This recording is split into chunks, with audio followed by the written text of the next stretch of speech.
Welcome to another day of Ether Raids. We're taking on Chaos Season, another week rather of Ether Raids, and this is Chaos Season. We are version 7, I think, and first match of the week is a Japanese player here. We're just going to go in with Ninjurin, well, not Ninjurin, Duo Sanaki. It's kind of crazy that this is a bonus unit at this point, in terms of like, how are you meant to survive against a bonus Ninja Sanaki? Yeah, this is a kind of a delete button, so I don't see how this is going to be fair in terms of a season to be bringing any type of, or to be using any type of save units on defense. It doesn't make any sense. This unit, the Sanaki, is probably just going to blow up anything that comes against her, barring maybe something with Freyr, like a dual Byleth or a Mer. But yeah, Ninjurin is this. Why I keep calling her Ninjurin? This dual Sanaki is gonna pretty much run rampant this season. I don't foresee me having too many problems in my matchups this season. It should be pretty easy to get some wins out. Yeah, Chaos Season is just that type of game mode, man. I don't know what to tell you. It's yeah. I really didn't have a defense plan for this week, so I just pulled something together, like, top of my head, went for something easy. Let's see how it works out. Hopefully it's doing well by the time that you're seeing this. I don't know. But yeah, it really was like a last minute type of thing. Just threw something together. It was either that or what I did, or I was going to consider like putting like a bunch of frontliners, like the Altina, Desert Altina, I don't know, some type of rally trap, maybe with the new Sylvain, but I'm not a big fan of the Sylvain, so I don't know. I think I'm going to fodder both copies. I don't like him as a character. It's kind of what it boils down to. Yeah, but aside from that, really not much else that I could think of. I tried out the because Summer Fjorm is also bonus, but then I tell you, man, I keep saying Ninjurin, Duo Sanaki kills literally everything. So having your units in a ball or trying to make like some type of wall just doesn't make any sense. Unless you're going to throw Freyr in there, which is an option, but I just didn't want to do that. But unless you're going to throw Freyr in there, it really just doesn't even matter, man. His unit is absolutely disgusting. And then when you tap that off with Duo Leon as well as an option that you can also use, yeah, there you go. But in any case, I think a lot of what I wanted to... Oh yeah, I actually wanted to mention my Summoner Duels R run.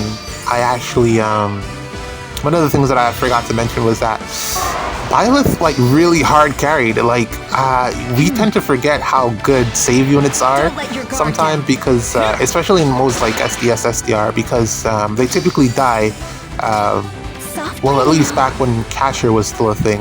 Having a save unit meant that they were going to be dead, like, pretty much first combat, because they're the first units to go, normally.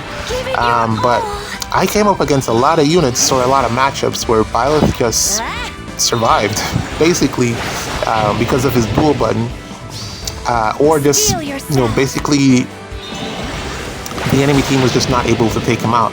And having a save unit that could just survive like that is a big thing in a game mode where action economy is like one of the crucial factors in terms of whether you win or lose. And then when you top that or combine that with Duo Leon, it was it made some of the matches a lot easier than they normally are, because typically Summoner Duels R is not a game mode that I enjoy. But let's pick it up in the next match. Okay, here's our second match of the day. We're against another Japanese player here. I figured I'd give this Claude here, Wind Tribe Claude, a run, because I only got him like, what, end of last month or beginning of last month, and I really have only used them like once. So yeah, bonus season, again, another unit that will just delete you. So I figured why not give him a run, and just have some fun with it.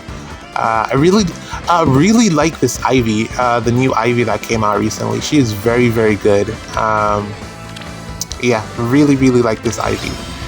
It's her bonus season, so expect to see a lot of her on offense, defense, wherever. But I think she's very good. But yeah, I was saying, Dual Byleth, very good far save, alongside Myrrh as well. Myrrh is, I don't know, there's something about, even though she doesn't have that null C disrupt that Dual Byleth has, she is still spectacular. The way that she's just able to wall out hits because her bulk is just so high is definitely something that she benefits from in terms of, in comparison to a lot of other far saves in the game. I think back to like Duo Duma, and I think that was one of Duma's biggest weaknesses, is just that he wasn't bulky enough to survive, alongside the fact that he was red in a meta where there was a lot of blue threats.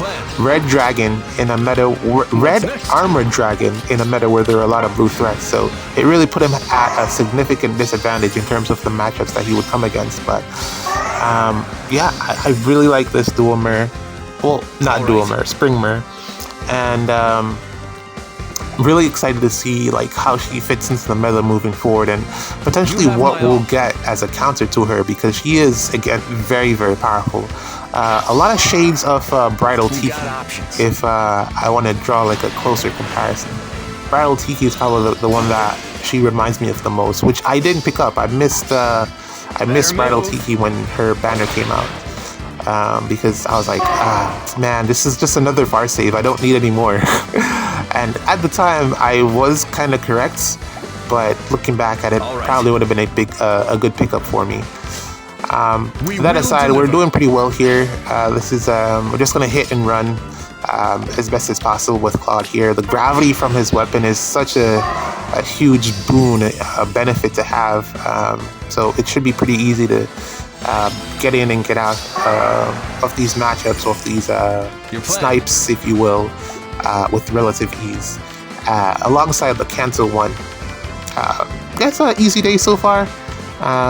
Nothing too complicated, and we should be easy going for the first couple of matches in Ether raids for Chaos Season, I think. Typically it doesn't get hard until like the middle or the end. Yeah, that aside, Summer Duels was actually fun because of Byleth. Leon actually made it really interesting as well. I still haven't figured out whether I should have went in first or allowed my opponent to attack first. I'm kind of now leaning more to I should have allowed them to attack, because what that would have meant is that I would have been able to get one of their calves off the map, either Leon or Sanaki, and then they would have threatened me with the other one, but then I would still have my Leon. So I think in terms of a trade of the unit that's valuable, it's better to have and both teams have the same valuable unit, it's better to have them attack first or sacrifice their pawn first. Well, Leon wouldn't necessarily be a pawn now, would he? Probably be more like a knight. So yeah, that's probably what I'll lean to. I'll try to keep that in mind for future matches. I don't know if I'll actually remember when the time comes around, but that's definitely something that I was thinking about heavily after my SDR run. I still could have ended up a lot higher. I think it was just overall fatigue. There's just so many matches to play to get to higher ranks. But I mean, we'll get there. I'll get there eventually. It's not like the game is ending anytime soon. What else? At this point,